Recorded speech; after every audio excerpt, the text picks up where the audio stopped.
Welcome to Mission Evolution Radio Show with Gwilda Wiyaka, bringing together today's leading experts to uncover ever-deepening spiritual truths and the latest scientific developments in support of the evolution of humankind. For more information on Mission Evolution Radio with Gwilda Wiyaka, visit www.missionevolution.org. And now, here's the host of Mission Evolution, Miss Gwilda Wiyaka. Hello, dear friends, and welcome to Mission Evolution Radio Show, where we share innovative thoughts and explore deepening truth in support of the path to unity and enlightenment.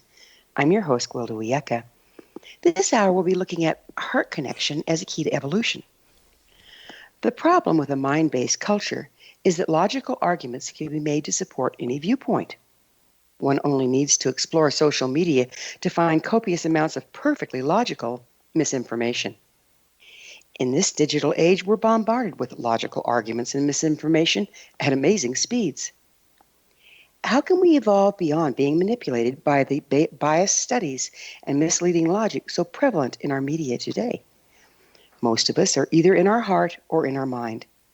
It was a defining moment for me when I finally managed to combine the two. My husband at the time had learned how to work around me by either engaging my heart to get the desired response, or using logic to get me to see his way. I still remember the shock on his face when in the middle of one of his logical dissertations, I informed him, "You can present all the logic you choose, but it won't change how I feel." Since that day, my heart and mind entered into a sacred marriage. I've been able to find my way through rapidly shifting landscape by triangulating between what I think, what I feel, and what I'm being presented with. It's absolutely key to evolving beyond our current reality and the restrictions therein that we enter into the sacred marriage of heart and mind. The resulting intelligence and discernment is astounding. How do we engage in the sacred marriage of heart and mind? What stands between us in this union? What is the intelligence of the heart?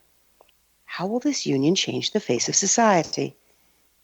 With us this hour to explore the power of the heart connection is Howard Martin.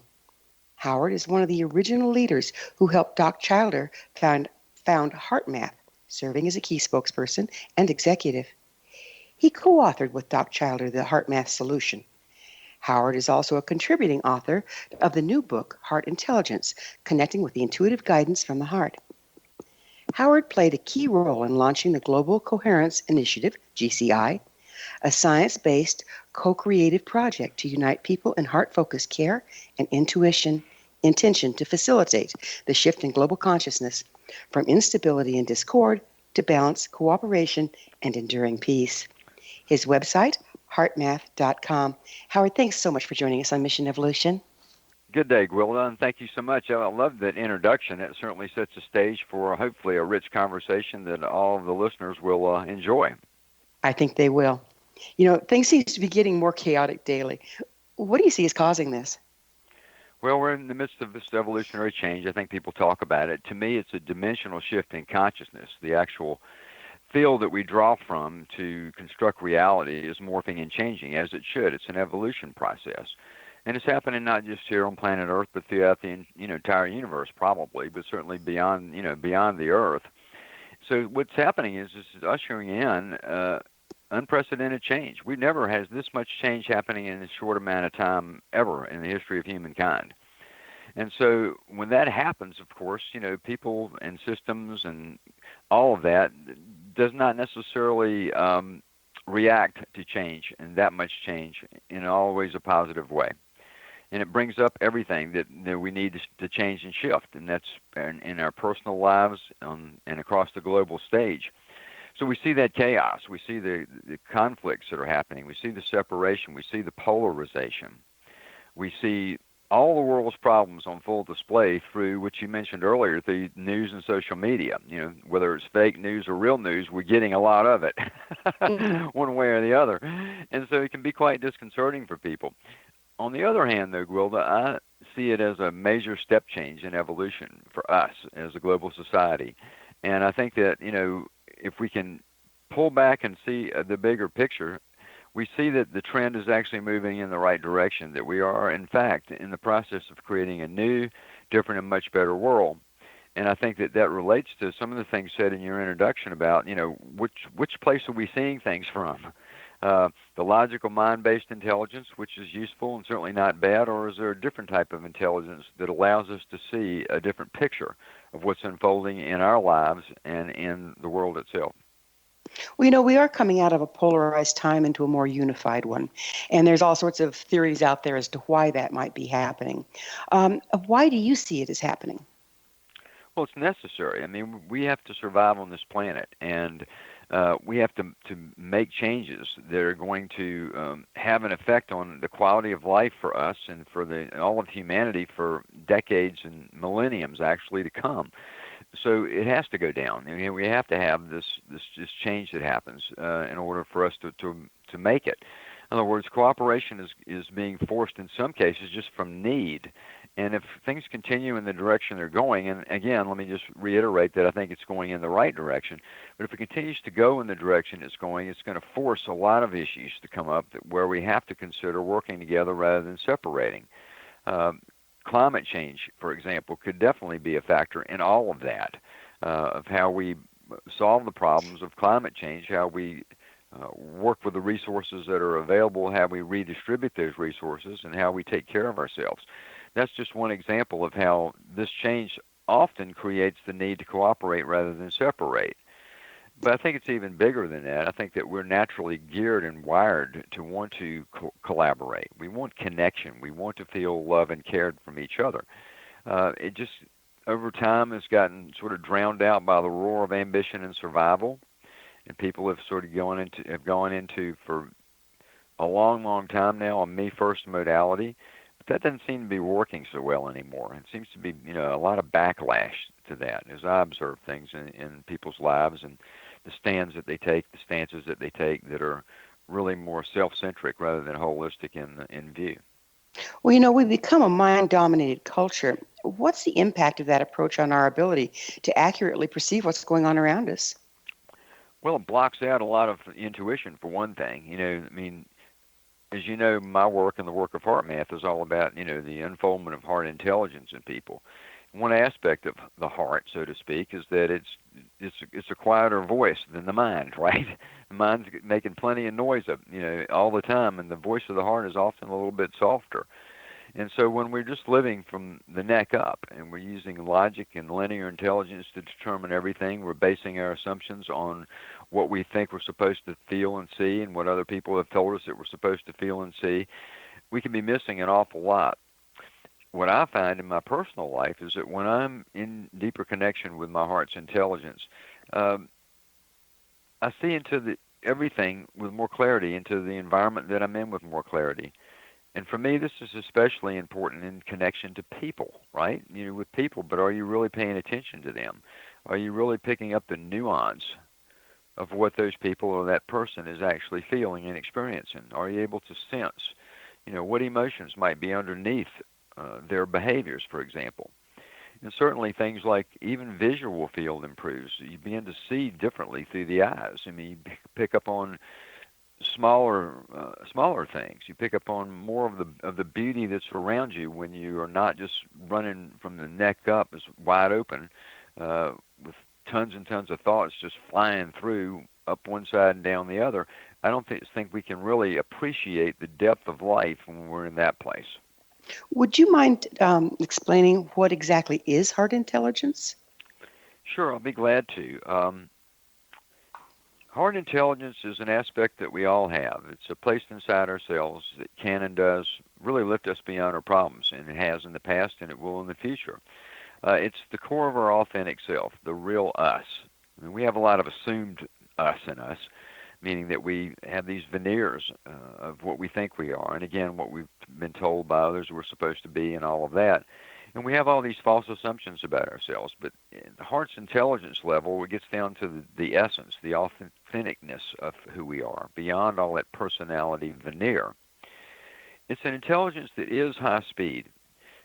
It's intuitive. It works quicker than just going through the logical linear processes of determining, something. So it's definitely intuitive. It's definitely high speed.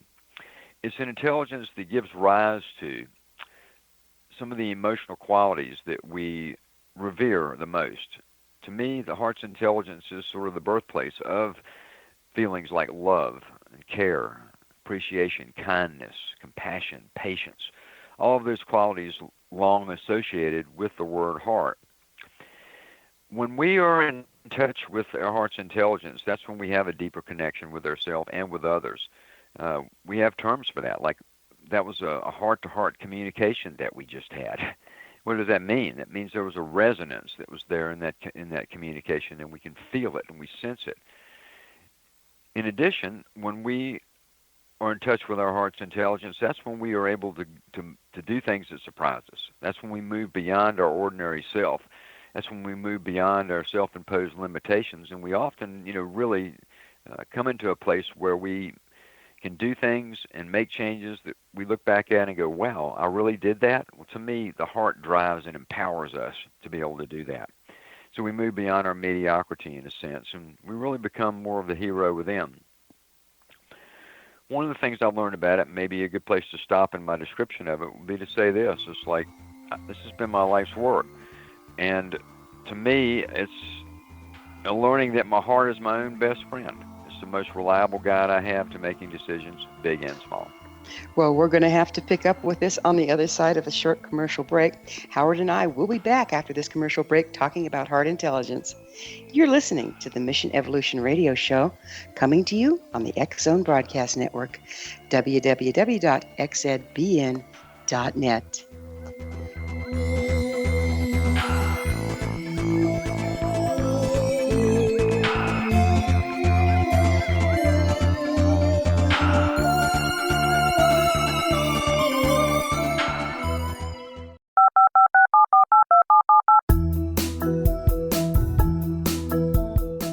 Did you know that when you're on the road with limited data or Wi-Fi, you can still listen to the X-Zone Radio Show with Rob McConnell, The Science of Magic with Gwilda Wiyaka, X-1, Dimension X, Space Patrol, and every minute of the X-Zone Broadcast Network by calling 213-401-0080, courtesy of Audio Now. No smartphone, app, or internet needed. It saves your data plan, and it's free if you have unlimited minutes. Call 213-401-0080 to listen on any phone, anytime, anywhere. Remember 213-401-0080 for the best of the paranormal, parapsychology, and sci-fi radio programming anywhere, 24/7, 365.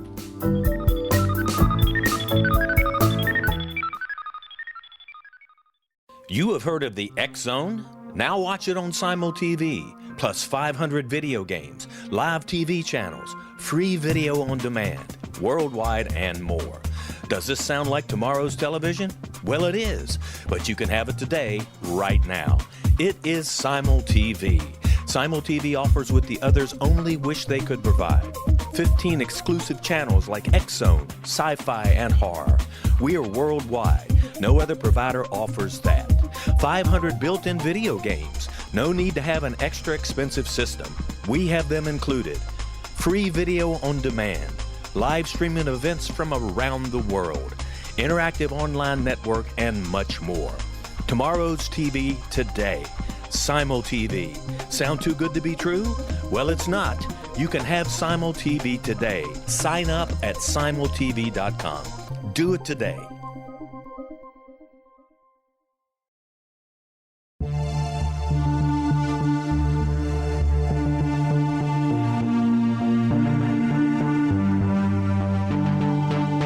We live in rapidly shifting times of extreme volatility and uncertainty. Such profound change brings a unique opportunity for the evolution of consciousness. I'm Gwilda Wiyaka, host of Mission Evolution Radio Show, a program that explores the latest scientific developments and deepening spiritual truths supporting human evolution. Join me on xzbn.net, where I interview leading experts in science, physics, medicine, spirituality, and more. By applying divergent viewpoints to leading-edge topics, we uncover expansive and evolutionary truth to assist you on your path to enlightenment. More information and past episodes are available at missionevolution.org.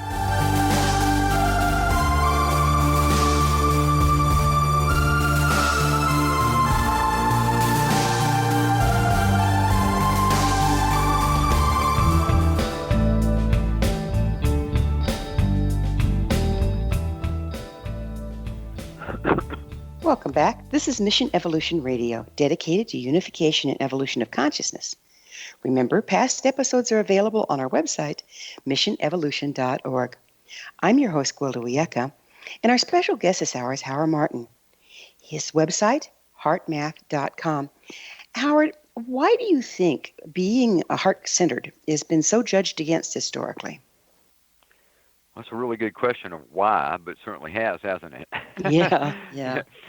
Well, I think the heart's been, got characterized along the way as being sort of weak or sentimental, or if you led with your heart, you were going to be taken advantage of, and it sort of rubs up against, the notion that we shouldn't be looking out for ourselves, that it's a Me Too society, and if you go to your heart, you're going to make mistakes about that. In addition to that, I think people have gotten confused about what a broken heart is. They put their love out, to someone, and their heart gets broken, and they blame it all on the heart. And it's like, to me, I get it, and you can actually sometimes feel it in the physical body, right, in the area of the heart when you feel that way. But what I've learned, and this is a tricky one to talk about, but what I've learned is it's really not my heart that ever got broken. It was my unmet expectations. It was the mind that got broken. And it was the heart that actually was there to pick up the pieces on that and to help me find a new place inside myself to make peace with the situation and move on. So the heart and the deeper heart is really there. But society is said for a long time through these social mores that the heart is sentimental, it's weak, it's Valentine's Day, all of that. But if you look back historically, over a long period of time, you can see that the heart was not always looked at that way. Going back, thousands of years ago, on up into, to the late 1600s, the heart was actually looked at as a very important part of our overall intelligence. It was only after the heart got, at the physical level, was understood as a four-chambered organ pumping blood that it began to lose some significance as an intelligence and began to be written off more as a sentiment or something that was weak, et cetera. But I think that's changing now. I think that the heart is coming back into view in a new way, and I think HeartMath had an influence on that through the work that we've done. You think back to the icons, the Sacred Heart of Jesus, the Sacred Heart of Mary. So there's indication that at one point the power and importance of the heart was understood. It was. I mean, the earliest writings I've seen on it, Gwendolyn, was back 4,500 years ago in ancient Chinese medicine when they talked about the heart being an intelligence, pumping its vital rhythmic messages through the veins and arteries. This was said 4,500 years ago. So that notion persisted throughout culture, and what I find fascinating about that it was in just about every culture, and these cultures didn't even know about each other. And yet they were adopting similar principles and viewpoints about heart. And again, this went on all through society. And you mentioned the Sacred Heart of Jesus, Sacred Heart of Mary. You see those pictures. I mean, there's a big, giant, glowing heart in the middle of their chest for a reason in those pictures. People believed in the heart differently. It was a physician named William Harvey, an English physician in the late 1600s, that wrote the first paper on the heart being a cardiovascular organ. And one of the terms used to describe his work is this. He said, when Harvey's work was published, that heart lost its thought, and thought lost its heart. Whoa, that's profound. That's really profound. Yeah. We're finding that the brain doesn't contain the mind. Is it also true that the organ of the heart doesn't contain the totality of the intelligence of the heart? Yes. Now, that's a scientific question that's yet to be, totally proven, but we do know the heart produces an electromagnetic field, for example. It extends beyond our body, about 3 to 4 feet out from the body. It's an electromagnetic energy, which is very measurable with traditional, medical and scientific equipment, magnetometers they're called. So we know this is a fact, and we know that field is constantly changing depending upon our emotional state. This is well understood now. But what if we look at this field differently? I mean, this is just measuring with something that's a traditional third-dimensional, medical device. To me, this field is a field that accesses the field of information that we call intuition. So, the heart has, in a sense, a mind of its own. Even we know that at the physical heart level, but I think it's also true. I like that you mentioned that, that mind is not something that we actually see, but we believe in, right? We talk about mind. Is mind just brain? Absolutely not. It's a field that we're accessing. When you combine heart and mind, and you mentioned that in your introduction, that had been part of your own experience. When those two come together, we access a super state of consciousness. That's when we access a whole nother dimension of understanding, when heart and mind begin to cooperate. Because neither one is bad or right or wrong. I'm not saying that heart is always better than mind. What I'm saying is that there should be a blend between those two. And when that happens, that's when big change begins to happen. I understand HeartMath has been doing research on the heart-brain-body communication for many years. What have been your findings? Well, we know, for example, that the physical heart, we started there, by the way. We wanted to make sure that our research was based on solid foundation. So years ago when we started HeartMath, we were just using science to help build a bridge between what had been said about heart for thousands of years and modern living, daily living. Science was the bridge we chose to use. Now, we quickly found out that there were bits of research scattered through the research literature that indicated that the heart was doing more than pumping blood. As we explored that, and then as our scientists did their own studies and experiments, what we found was that the heart is actually a very important information processing center in the body. It sends information to the brain and throughout the entire system, and it does it in 4 different ways. Now, this was a great revelation in a sense. The information was actually there, but what we did is we put it together into a story that could be told. That story has been told all over the world now, and it's changed a lot of the viewpoints about what heart is, even at the physical level. So that's some of the research, but the research has gone on and on and on, and today there are over 300 peer-reviewed published research papers done on HeartMath, and there are over 7,000 research sightings, HeartMath research sightings found in research literature. So it's a huge body of research, which we've expanded beyond just understanding the physical heart into understanding things like intuition, social coherence, global coherence, the interactions taking place between the Earth's energetic fields and humanity. Really cool stuff that's happened from the research perspective. And I think what that's doing is helping people all around the world. It's helping their minds get satisfied enough to go ahead and believe in the heart. We know there's been some studies by NASA. The Earth puts out an electromagnetic field very much like the heart. The heart creates its by spinning the blood. It spins in a spiral as it pumps the blood, which spins the red blood cells, which has iron, just like the Earth's core. So the Earth creates an electromagnetic field just like the heart does. What NASA has found is the sun does as well, and they found that every place that the electromagnetic field of the Earth crosses with that of the sun, it actually creates a wormhole. They call them X points. And it's a shortened distance between time and space. I'm wondering, isn't that where we're all connected?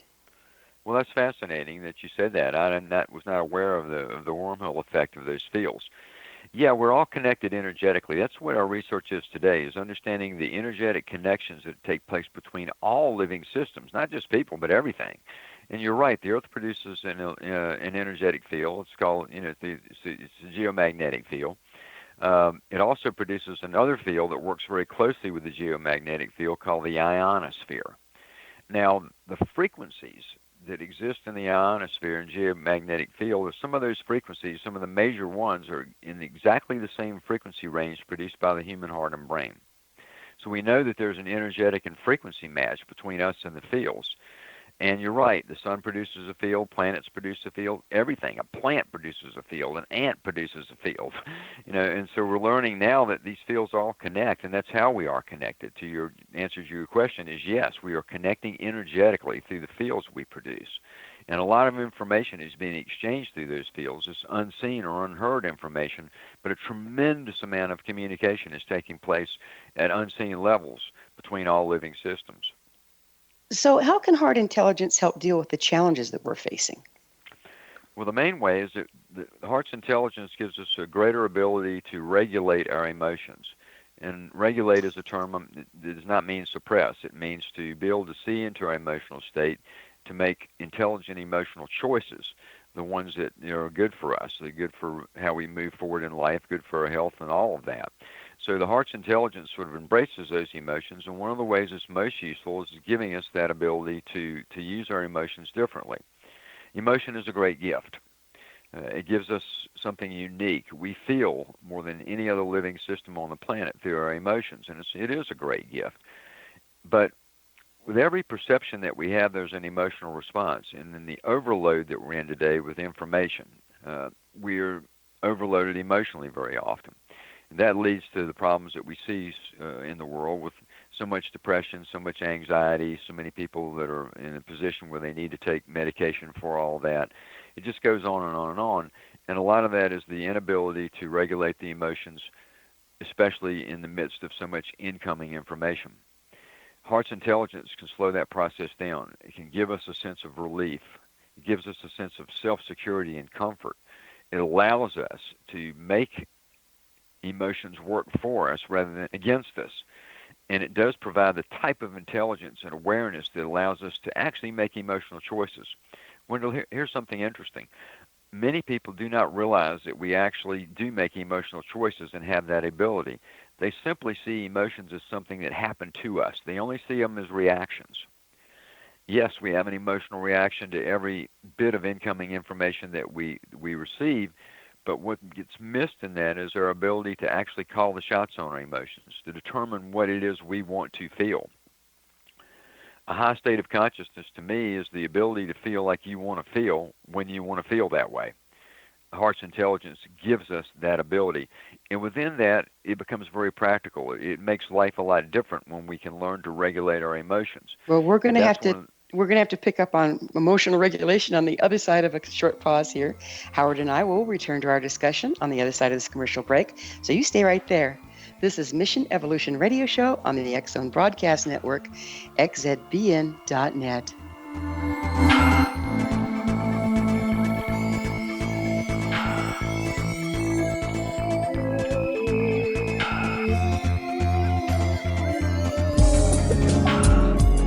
From our broadcast studios in Hamilton, Ontario, Canada, to the world and beyond, you're watching the X Zone Broadcast Network.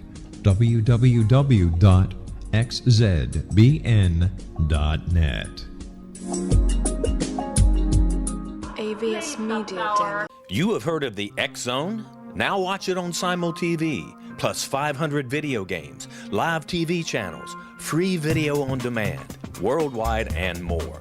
Does this sound like tomorrow's television? Well, it is, but you can have it today, right now. It is SimulTV.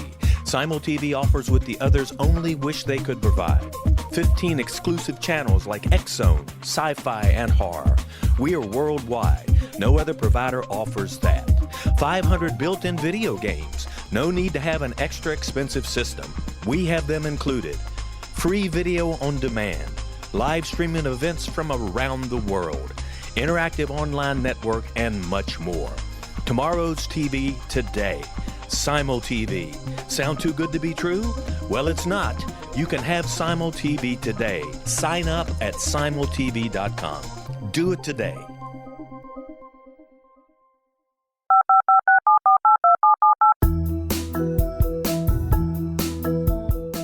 Did you know that when you're on the road with limited data or Wi-Fi, you can still listen to the X Zone Radio Show with Rob McConnell, The Science of Magic with Gwilda Wiyaka, X-1, Dimension X, Space Patrol, and every minute of the X Zone Broadcast Network by calling 213-401-0080, courtesy of Audio Now.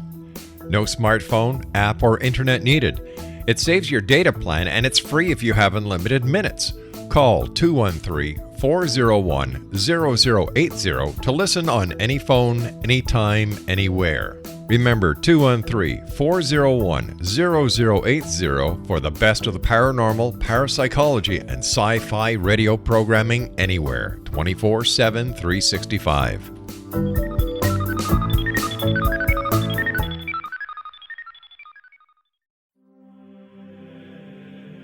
Rob McConnell here, presenting an overview for Nicholas Paul Jennings, author of a fascinating book, Amen.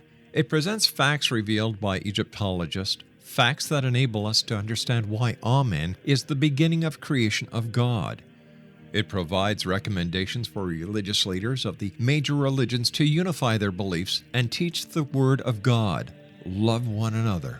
Amen informs people how mankind conceived God. It was the Egyptians that developed the concepts of a soul, a hereafter, and Son of God. And finally, after the worship of many gods, they conceived the belief in one universal God, the maker of all there is.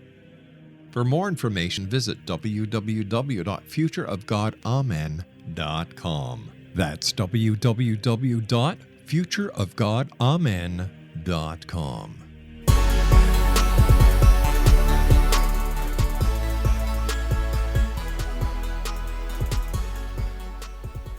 Welcome back. This is Mission Evolution Radio Show, www.missionevolution.org, bringing the latest tools and information to support the path to enlightenment. I'm your host, Gwilda Wiyaka. Our guest this hour is Howard Martin. His website, heartmath.com. Howard, as we were talking about emotions being part of our expression at all times, whether we choose to acknowledge them or not, it occurs to me that the world has become pretty coarse. And if you're really in your heart, it's very painful to watch most of what's going on around you. So haven't we shut down in protection? And how can we process through all that boxed up emotion? Well, there's a lot to be said about that. I mean, I think that, yeah, it can be disconcerting. Again, it depends on where we see in the world, what lens we see in the world through. If we look at heart, we can see that there are levels and layers to heart and heart intelligence. I'll give you a good example. One would be compassion. People talk about compassion. They have compassion for the things that they see in the world, the problems that they see. And if that compassion is not really sort of regulated and managed, what happens is it reduces itself finally down to nothing but sympathy. And being sympathetic is certainly not bad, but it has this draining feeling to it, where we're just really immersed in the plight of someone else's issue and situation. And I can watch the news and I can go right there. But when I go deeper in my heart, I can bring the vibration back up to another level, where I still have that same care and compassion that's going out to what I'm looking at, but I'm not as immersed. I'm not getting drained by it. And that's an exercise, actually, that needs, that I practice, and many people who are into heart math practices. How do you keep the vibration up, the pitch up, so that you are able to express the heart in ways that don't have that same drain? Because you're right, when we look at a lot of the problems, they pull on the heartstrings. We see the suffering of other people. I can watch the news, today, and I'm going to feel some of that. But what I've learned to do is to say the highest, best service that I can provide is not to be sucked into it, but to put that energy out towards it, to work towards what I would call highest, best outcome. Highest, best outcome is not necessarily what I think it should be. It's what is the bigger picture outcome that should be. So I just try to add my love and care and compassion to those situations without it, without so much identity with how it's going to work out, and certainly without, going down into a place that begins to just feel like it's just too much weight. I think that's where the service begins to stop, and we take on more of that energy in our own system. It's not good for us. So it seems like you're talking about Kuan Yin compassion. Oh, well, more suffering needed sometimes, that detached but compassionate stance versus being triggered into our own past pain by somebody else's. Well, that's one way of looking at it, that's for sure. I mean, a lot of times when we're seeing the plight of others, what happens is either consciously or most often unconsciously, we're projecting ourselves into that. What if that was us, right? And there's some truth in that, of course, but it's not us, and those people may be experiencing it differently than we think that they are. We just don't know. I mean, there's so many things that I just have to sit back and go, yeah, I just don't know. And I can make peace with that, of not knowing everything. What I do know is that no love is ever wasted. And putting that love out through the various forms in which love manifests, like care and compassion and all of that, is the highest, best thing I can do. And to me, whether we ever write books or speak or do things like we're doing this morning, you and I, it doesn't matter. It's really about the love we put out that's going to count the most, and that's what's going to count at the end of the day as a marker of how well we lived life. Boy, no truer words were ever spoken. I mean, everybody thinks, I can't have any power. Boy, the power of the heart, the power of love, when projected into any situation, moves mountains, doesn't it? It sure does. I mean, there's people, that I see in life, that become, I'm humbly look at these people and the things that they do, and they're not necessarily always the famous ones or the ones that have the spotlight on them. It can be knowing about a single mother somewhere, with 3 children, who's struggling to make ends meet, and she's working 2 to 3 jobs, and she's doing them with a smile on her face. Now, how does that happen? How do these Right. people do that? Those people become my heroes. And I'm thinking, with what they're faced with, and they don't have a hopeful view of what their life can be. They're just going through life, but somehow or another, they're not letting it beat them down. They're not just going through it mechanically. They're doing it with a spirit inside themselves. And when I see that taking place, that's when my heart opens up. That's the kind of a person that inspires me to be a better Howard Martin. Mm. What role does intuition play in heart intelligence? Intuition is the next step in awareness and intelligence, really. Intuition is associated with heart intelligence. When we are in connection with our heart's intelligence, we are opened up more to intuition. To me, intuition is a field of information that's always there. It bypasses the logical linear processes to reach knowingness. It does relate more to feeling than it does to thought, especially when we have an intuitive insight. Something feels like something we should do or not do. You sort of mentioned this earlier in your introduction to the program today. Now, heart and intuition are directly linked. Intuition is on the rise right now. More intuitive insights are coming in than ever before.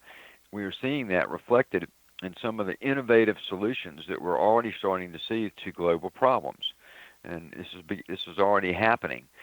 Intuition is not always about the next invention, however. It's about making the subtle changes in the flow of life that we need to make, and that's a moment-to-moment, day-to-day process. Intuition can inform us about things like, is it the right time to have this conversation?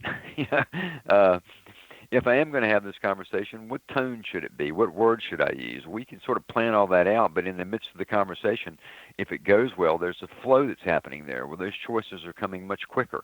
That would be intuitive insight behind that communication. So there's a very practical understanding of intuition that we teach in our training programs. There's a module in many of our Heart Math training programs called Practical Intuition, to where we try to decode intuition, break it down into something that people can wrap their arms around and see as useful, and not just see it as mystical. But to go back on what I said to your question just a minute ago, it is the heart that is the doorway to the intuitional field.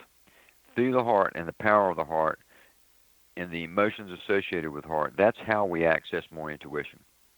So we're actually using, again, those X points or the electromagnetic field put out by the heart to connect with everything around us and getting information from that? Yep, including an intuitive field. I mean, intuition, we're only seeing this thing called consciousness, which is this vast, unbelievably vast field of information. We're only seeing it through a very small lens, through these 5 senses that we have, and through this brain trapped behind, a quarter inch of bone. And so when we open up through the heart's field, we begin to access that field in a new way, right? We're tagging into it. We're going into a frequency match or frequency resonance with that field.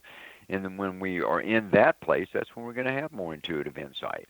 That's when we're going to see differently. About ourselves, about others, about the world, about decisions that we need to make, big and small. Is there a language of intuition? Like there's a lot of symbology and stories and that sort of thing in a lot of your traditional practices that use intuition, like shamanism. Do you think there's a particular language to intuition that we need to start decoding?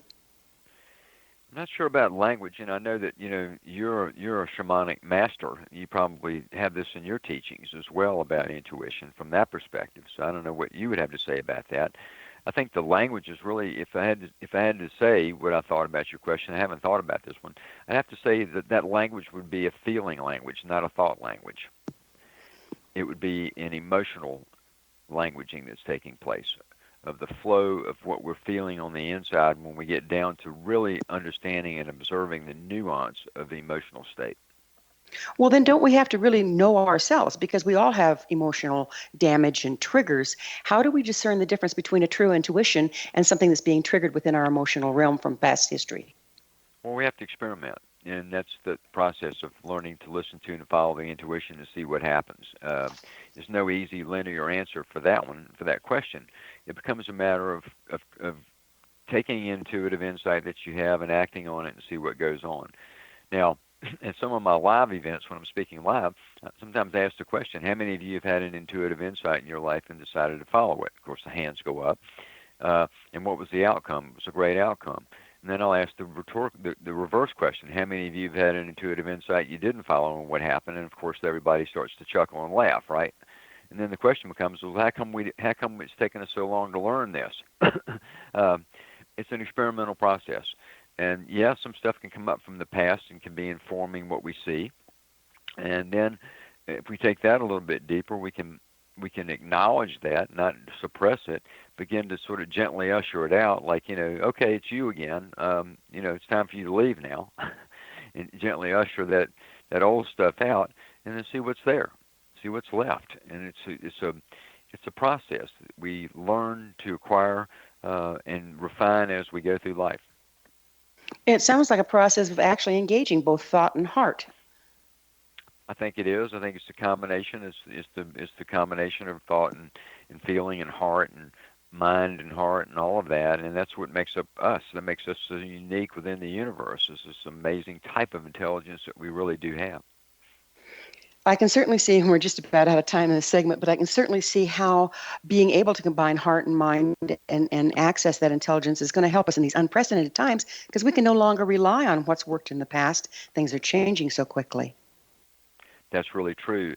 And we're not going to solve the problems that we face today doing it the same way we did. Einstein said that in a great quote about we can't solve the problems from the same state of consciousness we were in when we made them. That's a paraphrase, but that's what he basically said. And there's no truer statement than that. And, of course, the good news is we are, in fact, moving into a new state of consciousness. That is the blessing, isn't it? So it looks like it's time for us to take another commercial break. Howard and I will be back with this really fascinating discussion shortly, so don't dare go away. You're listening to the Mission Evolution Radio Show on the X-Zone Broadcast Network, www.xzbn.net.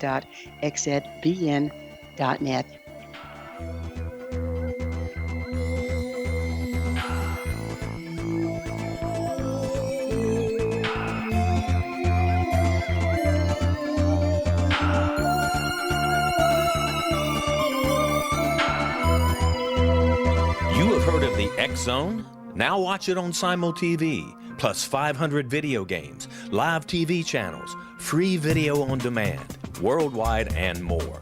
Does this sound like tomorrow's television? Well, it is, but you can have it today, right now. It is SimulTV. SimulTV offers what the others only wish they could provide. 15 exclusive channels like X-Zone, Sci-Fi, and Horror. We are worldwide. No other provider offers that. 500 built-in video games. No need to have an extra expensive system. We have them included. Free video on demand. Live streaming events from around the world. Interactive online network, and much more. Tomorrow's TV today. SimulTV. Sound too good to be true? Well, it's not. You can have SimulTV today. Sign up at simultv.com. Do it today. The new nonfiction book, Razor of Madness, is similar to cult movies like Clockwork Orange, Dragon's Tattoo, or The Other Side of Hell. Wayne Morin Jr. and Thomas Lee Howell will expose widespread and systematic deficiencies in this thought-provoking tell-all novel. Mind control rages among scholars in law schools. Human rights are ignored while thought reform and mental manipulation are accepted practices used as behavior modification. Dr. Louis Jolyon West comes to mind. Media and public scrutiny shows that United States mental hospitals are in fact destructive murder industries. Razor of Madness expose novel details this epidemic through an in-depth professional and personal investigation. For decades, there has been a revolving door policy that still releases killers and pedophiles back into society. The maestro of mind control continues to haunt America to this very day. Razor of Madness is available in paperback or as a downloadable ebook at Amazon.com.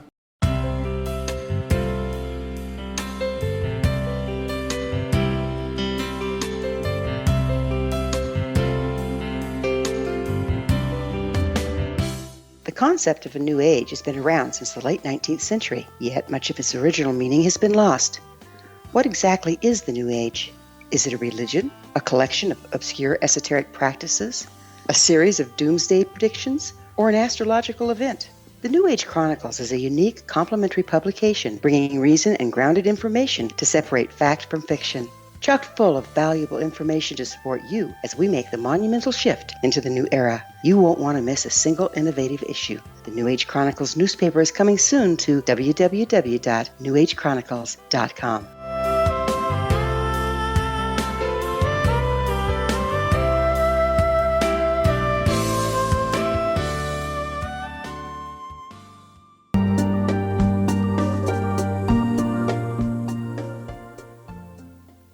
Welcome back. This is the Mission Evolution Radio Show, www.missionevolution.org, bringing the latest developments in an evolving world.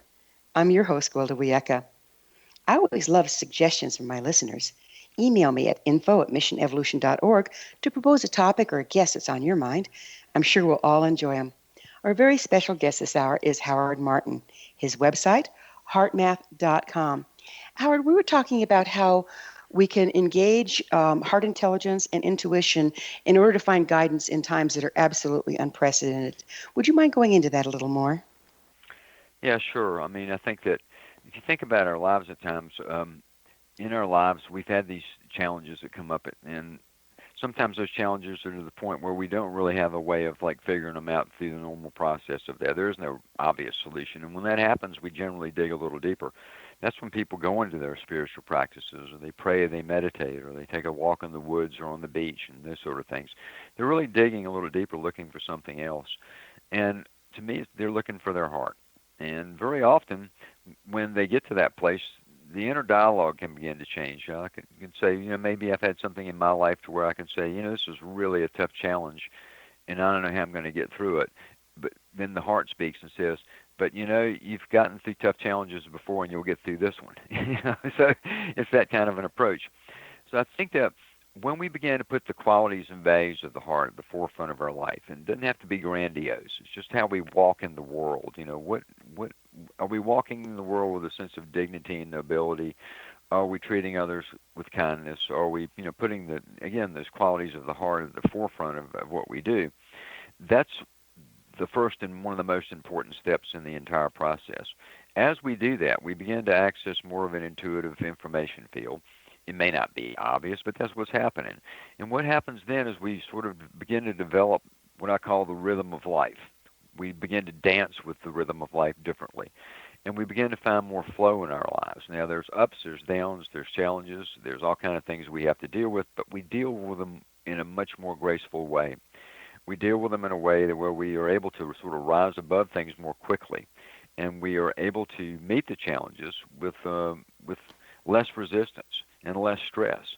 And when that adds up over a day, a week, a month, a year, and we look back through the rearview mirror, we can say, you know what, my life is a lot different than it was. And I've certainly grown, I've certainly changed, and I've started to draw in or magnetize new situations in my life that are more fulfilling.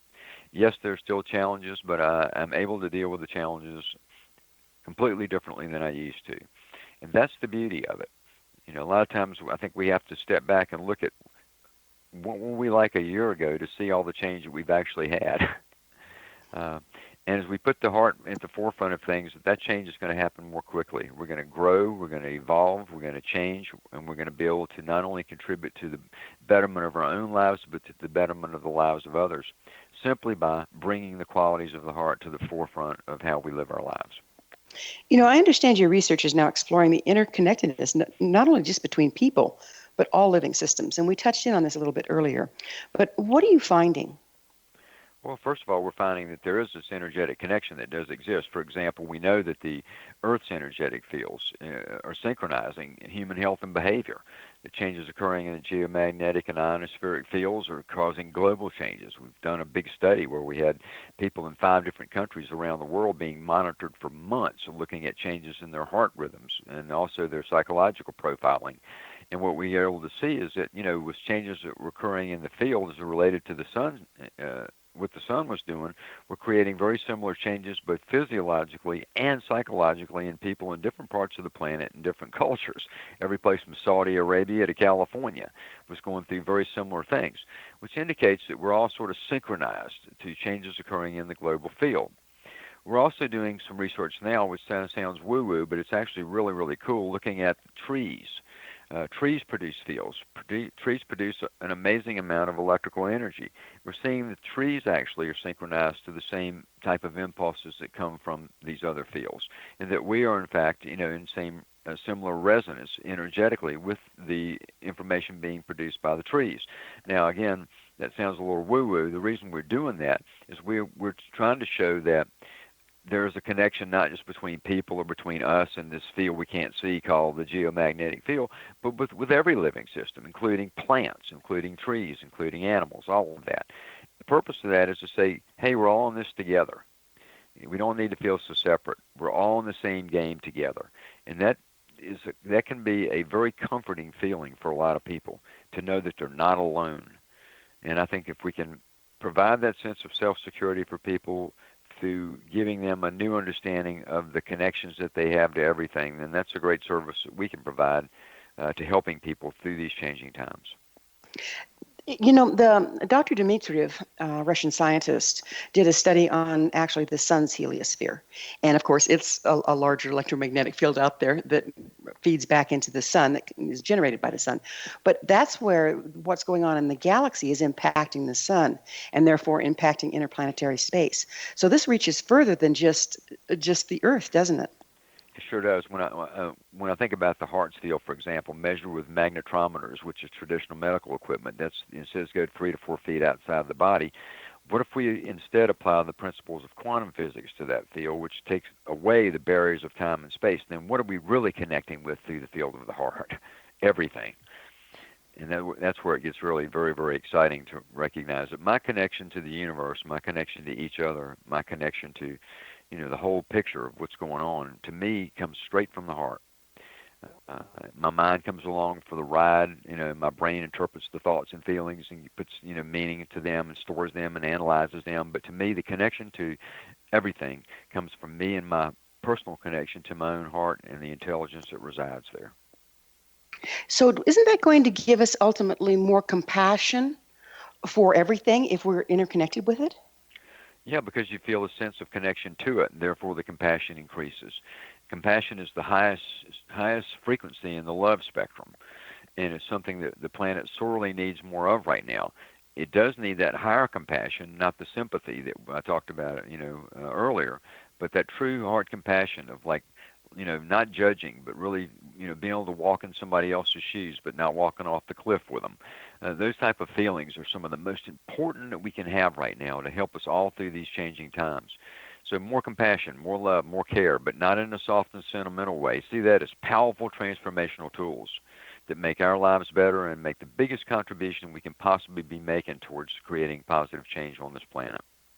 If we are indeed connected through our heart and through compassion to everything around us, a lot of the behaviors that we've done in the past where we had our hearts closed and we're operating through our brain wouldn't be comfortable anymore, would they? No, it does switch. The switch does flip, and where it feels at the beginning for a lot of people to be a little awkward or uncomfortable to be in touch with their heart, but it doesn't take long for it to feel the opposite way. It feels awkward not to be in touch with your heart. Many myths and legends and prophecies are saying we're entering into an era of unity and enlightenment.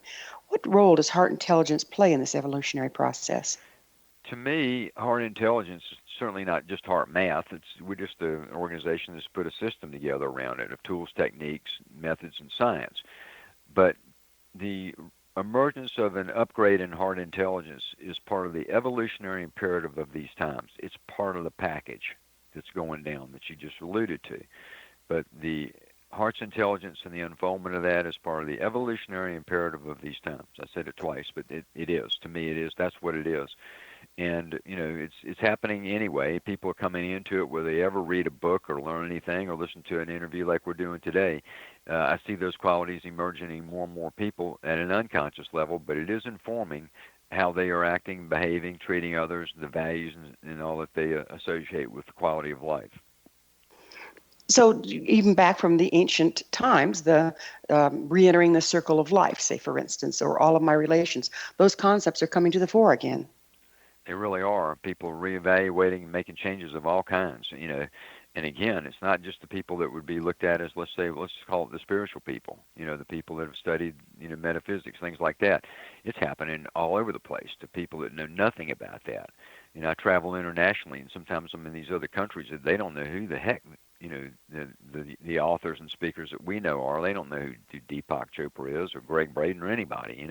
They don't have that background at all, but yet you look at how they're living their lives and how they're treating others, and you begin to see that they're manifesting the same type of qualities without the same type of education. They're picking up on the field, not the books. That kind of explains cultural base and why various things get invented in different places on the globe at the same time. That's right. Yeah, so fun. We're just about out of time, but what can we as individuals do to help create a more heart-connected world? Well, certainly, learn to believe in your heart more, to trust it, to learn to listen to what it's got to say, to practice whatever techniques that you use that can get you in deeper connection with your heart. That's certainly one thing you can do. If that seems hard to you, just start by trying to appreciate more. Appreciate what you have in your life that is good, even if you're faced with challenges. Appreciation opens the heart and begins to usher in some of the other qualities of the heart. At HeartMath, as you know, we have tools, techniques, methods, award-winning technology, lots of things. One of the things that I created last year was a simpler HeartMath training program to bring thousands and thousands of people together to work towards, bringing more heart to the world. It's called the Add Heart Facilitator Program. Well, Howard, it's unfortunately time flies and we're out of it. Thank you so much for coming on the show. Gwendolyn, thank you very much, and I hope everybody listening has enjoyed our conversation today. I'm sure they have. Our guest this hour has been Howard Martin, key spokesperson and executive of HeartMath, co-author of the HeartMath Solution, and contributing author to the new book, Heart Intelligence, Connecting with the Intuitive Guidance of the Heart. His website, heartmath.com.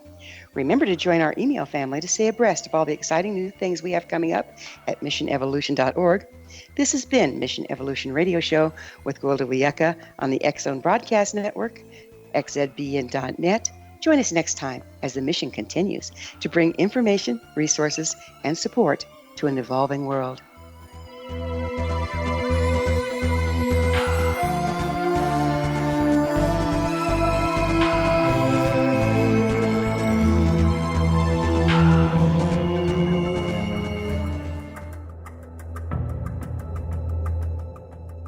Modern Esoteric, Beyond Our Senses by Brad Olson, consummates the lifeology story about where humanity originates. It is the lost continents, the primitive wisdom, the mythos of creation, and the rethinking of ancient history as we are taught in academia. There is much more to the story than what we have been told. As this is the first book in the Esoteric series, Modern Esoteric starts at the beginning of time and accelerates up to this modern age. Future Esoteric is book 2 in the series and takes a forward-looking position ahead of today with an open and honest examination of the ET issue and various unexplained phenomena. To discover the writings of author Brad Olson, visit www.bradolson.com. That's www.bradolson.com.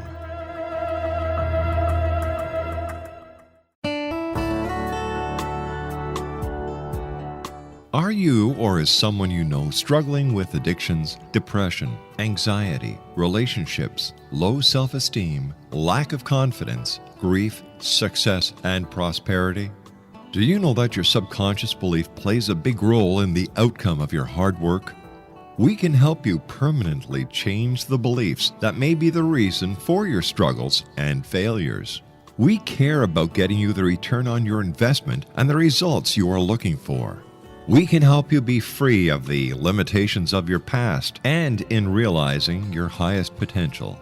We work with people by phone and Skype. For more information, visit us at www.ritasoman.com. That's www.ritasoman.com.